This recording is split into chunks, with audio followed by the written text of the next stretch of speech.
اعوذ باللہ من الشیطان الرجیم بسم اللہ الرحمن الرحیم سل بنی اسرائیل سے پوچھئے کم آتیناہم کتنی ہم نے ان کو دیں من آیت بینہ روشن نشانیاں ومن یبدل اور جو کوئی بدل دے نعمت اللہ تعالیٰ کی نعمت کو من بعد ما جاءت ہو بعد اس کے کہ آ چکی اس کے پاس فإن اللہ تو بے شک اللہ تعالیٰ شدید العقاب سخت عذاب دینے والے ہیں۔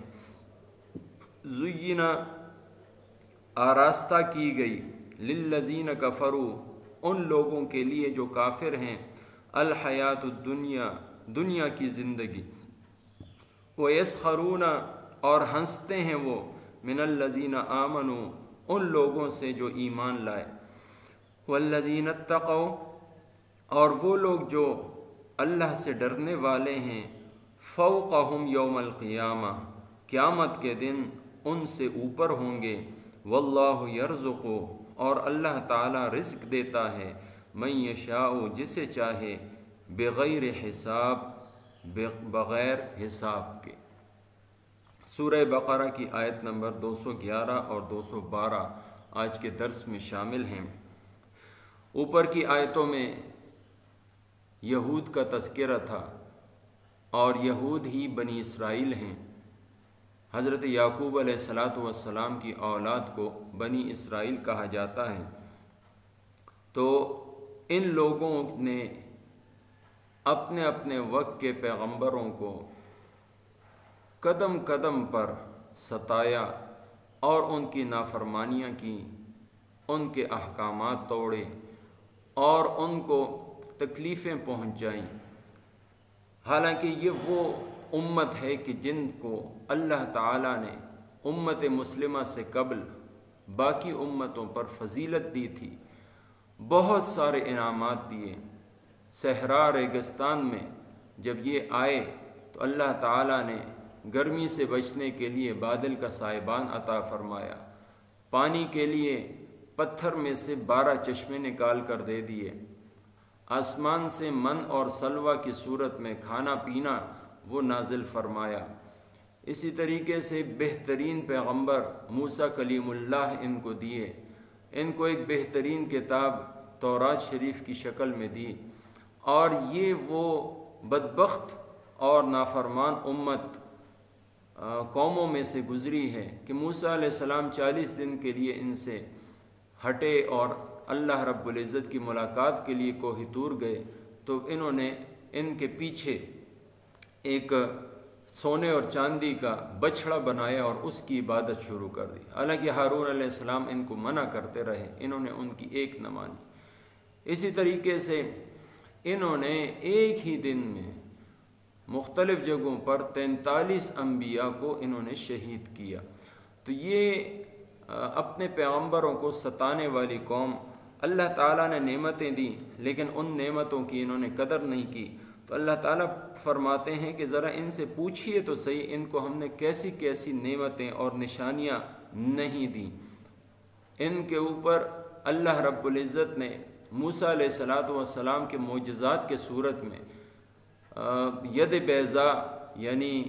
ہاتھ ان کا روشن ہو جانا، اور اسی طریقے سے عصا سے بہت بڑا اژدہا بن جانا، اور اس کے علاوہ وہ 7 دن تک جو مختلف عذاب بنی اسرائیل کے دور میں فرعونیوں پر آتے رہے، حالانکہ یہ ان کو دیکھ رہے تھے اپنی آنکھوں سے، تو وہ بھی عبرت کی چیزیں تھیں کہ کبھی وہ مینڈکوں کا عذاب ان کے اوپر آ رہا ہے، اور کبھی خون کا عذاب آ رہا ہے، کبھی ٹڈیوں کا عذاب آ رہا ہے، تو اور کبھی جوؤں کا عذاب آ رہا ہے۔ اور پھر اس سب سے بڑھ کر اللہ تعالیٰ نے ان کو فرعون اور ان کے لشکروں سے نجات عطا فرمائی، ان کی غلامی سے اللہ تعالیٰ نے ان کو نجات عطا فرمائی۔ تو اتنی ساری نعمتیں، لیکن ان نعمتوں کو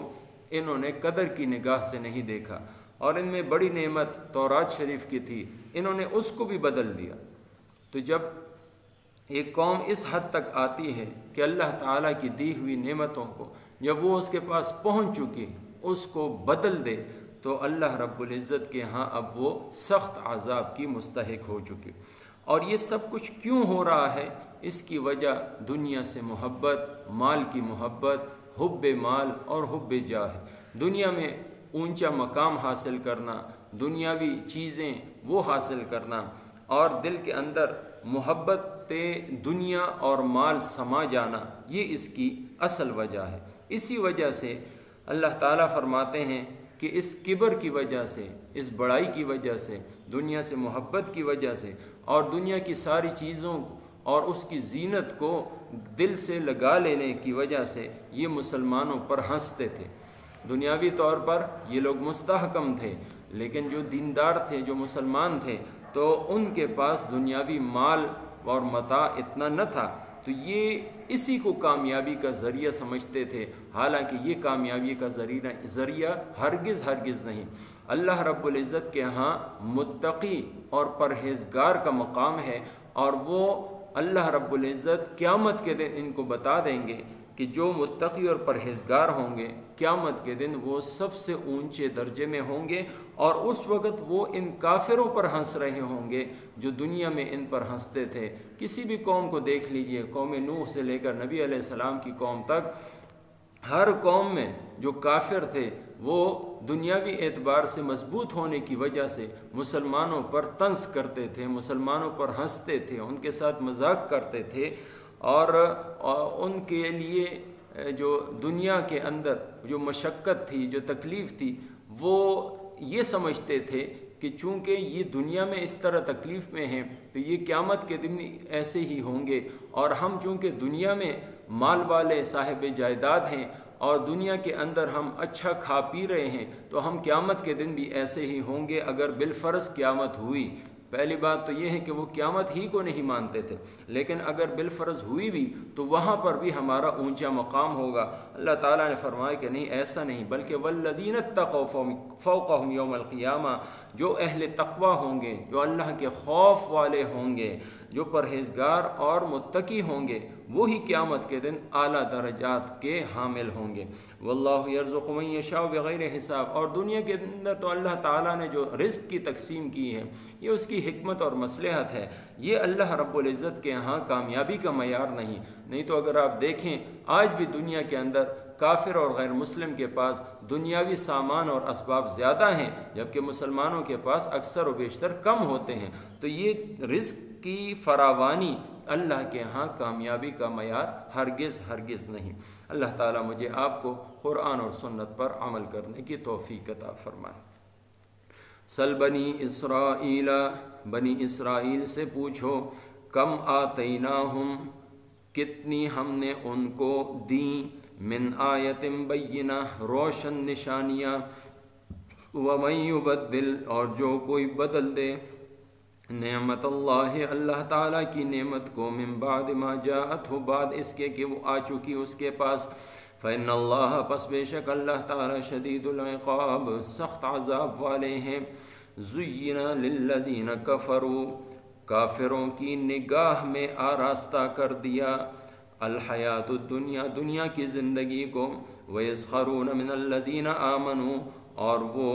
ہنستے ہیں مسلمانوں سے، والذین اتقوا، اور وہ لوگ جو تقوی والے ہیں، فوقہم، اوپر ہوں گے ان کے، یوم القیامت، قیامت کے دن۔ واللہ یرزق، اور اللہ تعالیٰ رزق دیتا ہے، من یشاء، جسے چاہے، بغیر حساب، بغیر گنتی کے۔ وما توفیقی الا باللہ۔